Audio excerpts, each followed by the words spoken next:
On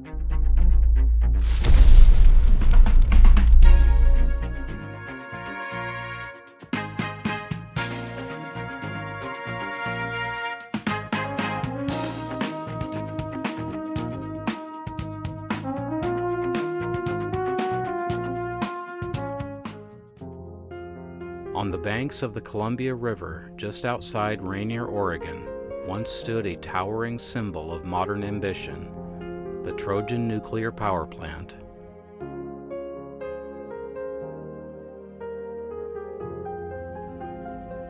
Built by Portland General Electric in the early 1970s at a cost of $450 million, Trojan was Oregon's first and only nuclear power plant.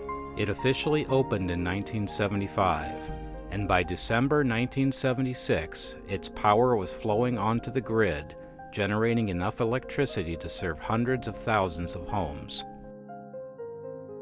At its heart was a pressurized water reactor, drawing from the Columbia River to produce an astonishing 1,130 megawatts of electricity. For perspective, it was the largest commercial nuclear reactor of its time in the United States. But for most people, it was the cooling tower that defined Trojan. Rising 499 feet into the sky, it stood just 1 foot short of a regulation that would have required bold red and white stripes. Instead, it was outfitted with strobe lights for visibility, flashing silently in the night. A landmark that could be seen from miles away. Locals would joke that it was impossible to get lost driving through Columbia County. You just looked for the tower. It became so iconic that many people believe it inspired The Simpsons creator Matt Groening, who grew up in Oregon, when designing Springfield's fictional nuclear plant. Trojan wasn't only about energy, it was also a place of wonder. Its visitor center was ahead of its time, packed with interactive gadgets that explained how nuclear power worked, a massive scale model of the site complete with a tiny electric railroad, and a futuristic ecosphere theater with a 720-degree screen that surrounded audiences with sights and sounds.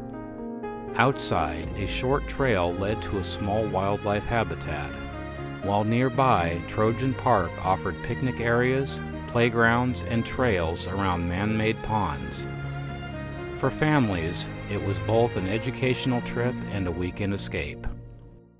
But the promise of nuclear energy came with shadows. After the Chernobyl disaster in 1986, schools in Rainier practiced evacuation drills. At Hudson Park Elementary, buses stood ready to carry students 15 miles away to safety in Clatskanie. The reality of living near a nuclear reactor was never far from people's minds. Trojan was licensed for 35 years, expected to operate until 2011, but it lasted less than half that.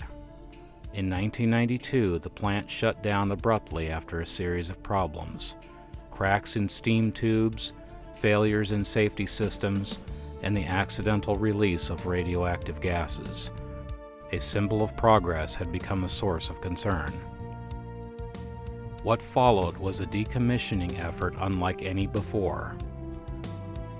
The 950-ton reactor vessel, weighing as much as 2 jumbo jets, was encased in concrete and shrink-wrapped. In 1999, it was transported and buried whole in a 45-foot trench at the Hanford Nuclear Reservation near Richland, Washington, the first nuclear reactor in the U.S. ever disposed of intact. Piece by piece, Trojan disappeared. The containment and turbine buildings came down in 2008. Only the most dangerous pieces remained. 781 spent fuel rods stored in 34 steel-lined concrete casks, each one engineered to withstand extreme disasters, even a direct bomb strike. And then the final act. On May 21, 2006, at exactly 7 a.m., demolition experts from Controlled Demolition Incorporated placed 3,300 sticks of dynamite into the base of the cooling tower. With a thunderous roar, the structure imploded in seconds, sending a plume of dust into the air and a rumble through the valley. It was the first nuclear cooling tower in the United States ever imploded, and the largest in the world to be demolished. News crews and thousands of onlookers gathered to witness the end of an era. I just went to remove this holographic.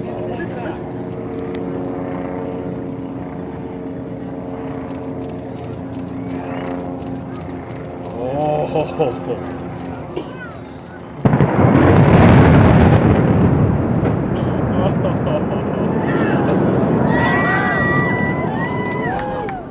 For many, the implosion was both breathtaking and bittersweet, a reminder of what Trojan once symbolized and what it ultimately became.